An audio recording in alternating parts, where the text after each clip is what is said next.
हे बघा, या ठिकाणी आपला जो पॅनल होता बँकेचा तो महायुतीचा होता आणि सर्व आमदार या दोन्ही जिल्ह्याचे, परभणी हिंगोली जिल्ह्याचे आपल्या पॅनलमध्ये होते.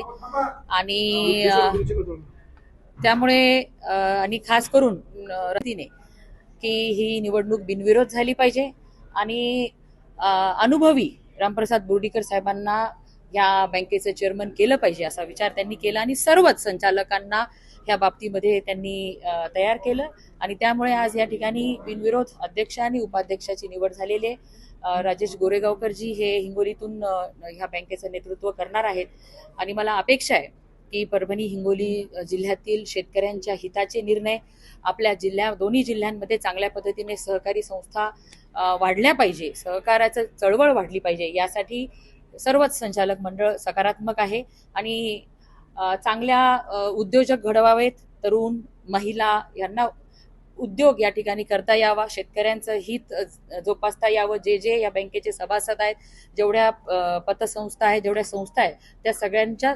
कल्याणासाठी यापुढे आम्ही सर्वजण मिळून काम करणार आहोत. आपले वडील 14 वर्षानंतर पुन्हा अध्यक्ष झाले, काय आनंद होतोय.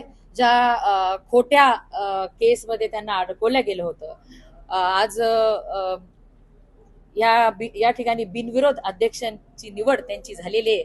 हेच दाखवतंय की सर्व संचालक, तुम्ही बघितले अर्ध्याच्या वरती संचालक हे वर्षानुवर्ष ह्या बँकेचे संचालक राहिलेले आहेत. त्यांनीच बोर्डीकर साहेबांचं नेतृत्व मान्य केलं की ते चांगल्या सक्षम पद्धतीने ही बँक चालवू शकतात, हा विश्वास त्यांच्या मनामध्ये त्यांना वाटला आणि म्हणून आज त्यांनीच मोठ्या मनाने बिनविरोध बोर्डीकर साहेबांची निवड या ठिकाणी केली. आनंद होतोय.